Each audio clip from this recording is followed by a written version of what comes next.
If you want to know where one of the key global flashpoints is right now, well, you really have to look at the border between Pakistan and Afghanistan.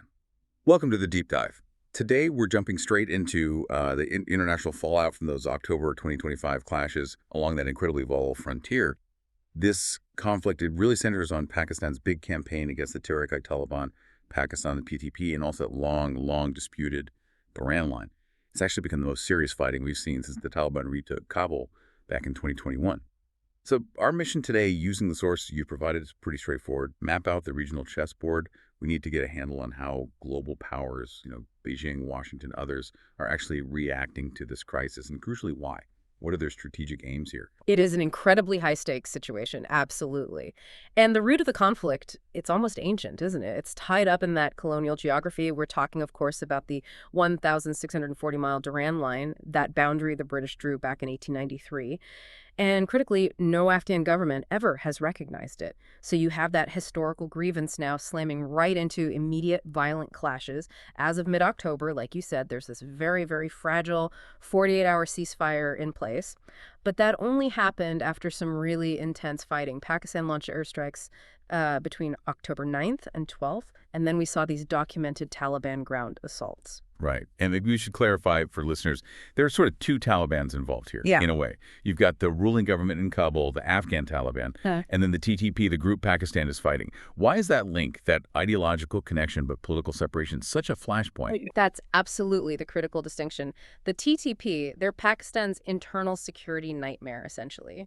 But they share ideology, ethnicity, often tribal links with the Afghan Taliban in Kabul. Kabul, you see, refuses to really police that border effectively or disarm the TTP. Islamabad views this as them providing a safe haven. So when Pakistan carries out airstrikes, like they did this month, the Kabul Taliban sees it as a violation of their sovereignty.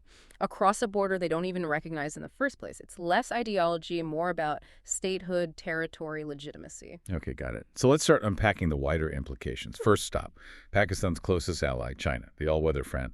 Huge financial ties there, but now that relationship is running head-on into this instability. What's Beijing's number one worry? It boils down almost entirely to what we can call the CPEC dilemma. For China, this border mess isn't just, a political headache. It's a direct physical threat to the China-Pakistan economic corridor. That's their massive Belt and Road flagship project. And just to remind everyone of the scale, CPEC means investments north of $60 billion. That's huge infrastructure ports like Gwadar, pipelines, highways, connecting Western China straight to the sea. Exactly right. Think about the sheer effort the capital poured into making those logistics work. If the fighting spreads, and remember, it flared up in places like Kurram and Chemen, which are near vital CPEC routes, those projects are suddenly vulnerable. I mean, they're built to move cargo, not withstand shelling or militant attacks. So Beijing isn't just sending polite diplomatic notes. They literally have billions of reasons to want things calmed down fast. Absolutely. The source material suggests Beijing has been quietly but very firmly pushing for de-escalation. China's whole long-term economic vision relies on Pakistan being stable, both internally and along its borders. They need that corridor to be functional, peaceful, reliable, to justify that $60 billion plus investment. Any expanded fighting threatens to unravel years of work. That puts China in a really tricky spot. They need Pakistan, but stability trumps almost everything for them. Okay, let's pivot now. Straight to the other big regional player, India, Pakistan's main rival. The calculus here must be totally different, right? How's New Delhi seen this instability on Pakistan's western border? Well, from the perspective of Indian strategists, it's viewed through a pretty classic geopolitical lens.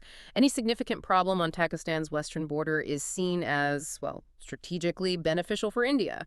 The thinking is it distracts Pakistani military resources, ties them up, potentially reduces pressure on the Eastern Front, specifically, around Kashmir. It's that classic zero-sum game thinking, isn't it? If your rival's busy over there, it frees you up over here. But is there a downside risk for India?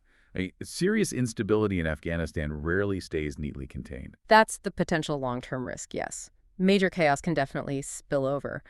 But for now, the source material really emphasizes the immediate perceived strategic gain. And we have to mention Pakistan's counter-accusation here, too. Islamabad claims New Delhi is actively fomenting unrest. They allege India might be giving intelligence support to Kabul. Which India flatly denies, of course. Right, denied.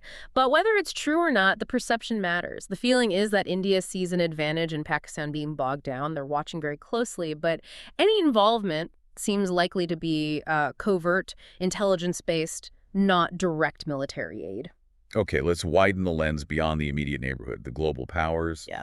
the U.S. response, it seems quite muted, quite restrained, Yeah. especially considering Pakistan's a nuclear state. Usually, any wobble there gets Washington's full attention. So why the distance this time? What's behind this U.S. non-intervention approach? Washington is basically walking a very fine line, almost out of necessity. Yes, they've called for restraint, that's standard diplomatic language, but they are very deliberately not taking sides in the Durand Line argument itself. And there are really two big reasons driving this. First, Pakistan's nuclear weapons. Simple as that. Some instability is one thing, but regime instability, or a full-blown regional war involving a nuclear power, that's unacceptable. So any deep U.S. involvement risks making things much worse, potentially sparking something uncontrollable. It sounds like they're putting global strategic security way ahead of fixing this specific regional problem. I think that's exactly right. And the second factor is the legacy of the 2021 withdrawal from Afghanistan. Afghanistan is largely isolated diplomatically. The U.S. has very little real leverage with the Taliban government in Kabul anymore. They just don't have the influence or, frankly, the political appetite to get sucked back into a border dispute that's literally generations old. They seem to have decided this is a regional issue they need to stay out of. And with the U.S. stepping back, it creates a bit of a vacuum, doesn't it? Which other players are trying to fill. The sources mention some interesting diplomatic moves from the Gulf states. Yes, that's a fascinating development. It really shows where some of the key diplomatic influence in that region lies now. We're seeing actual mediation offers from Gulf states. Specifically, Qatar and Saudi Arabia have stepped up. And why them? It's because they have these unique, long-standing relationships and, frankly, influence with the Taliban leadership. They kept channels open even after 2021 when many others shut down.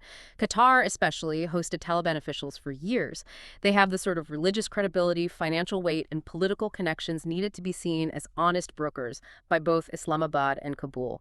That's something neither China nor the U.S. really possesses right now. Interesting. If they pull off some kind of resolution, it would be a major diplomatic win for the Gulf, wouldn't it?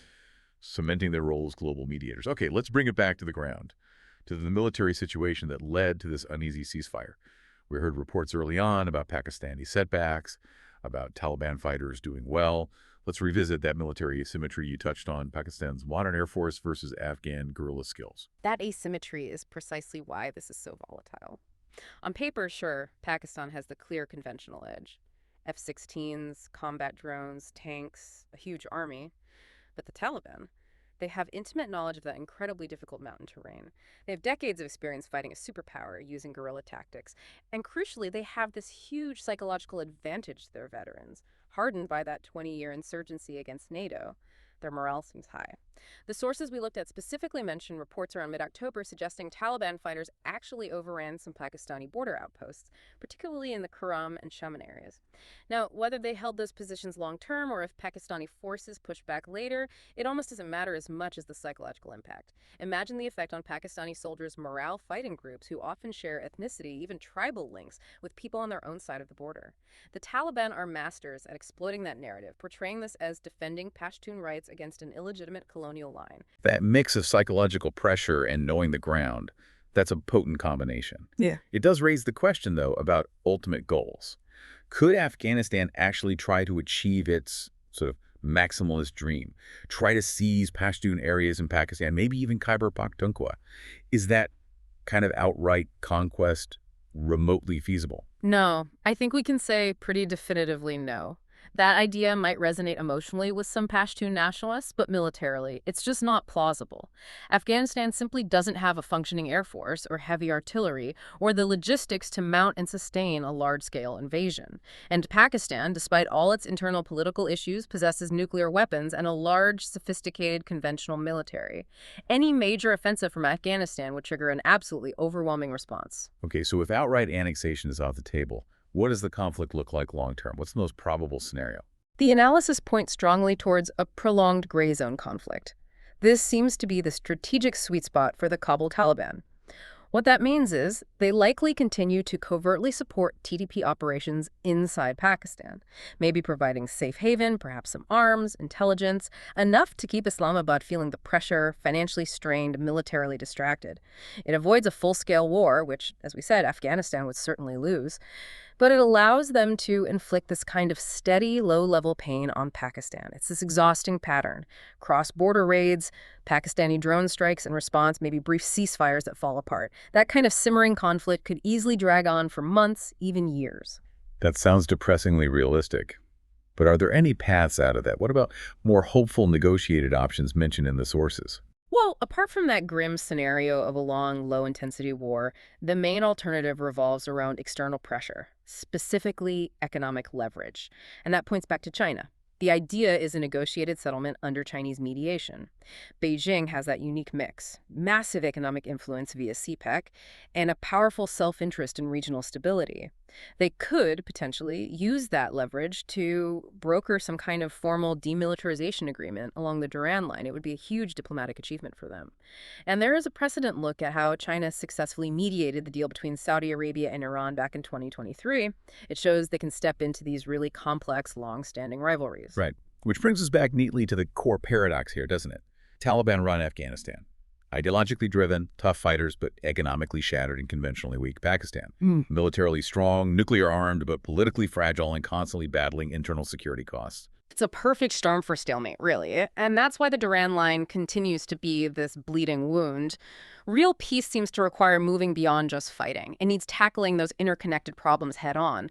The lack of border legitimacy, the TTP terrorism issue, and the desperate need for economic development across the region. The solution probably isn't more military action. It's likely diplomatic recognition tied to serious economic integration. Yeah, the sources consistently hint that real lasting peace in divided regions like this often comes down to trade, economic cooperation, turning those old dividing lines into modern connections. That makes you wonder, doesn't it? How much longer will regional and even global actors prioritize these colonial-era borders, these lines on a map, over what seems like clear economic self-interest and the need for stability? Especially when stability itself is becoming the new currency of strength. Why are we still fighting over lines drawn in 1893? That's the question we'll leave you with. Thank you again for bringing this source material together for us. It's been a fascinating, if worrying, deep dive into a really critical part of the world. We appreciate you letting us unpack it all.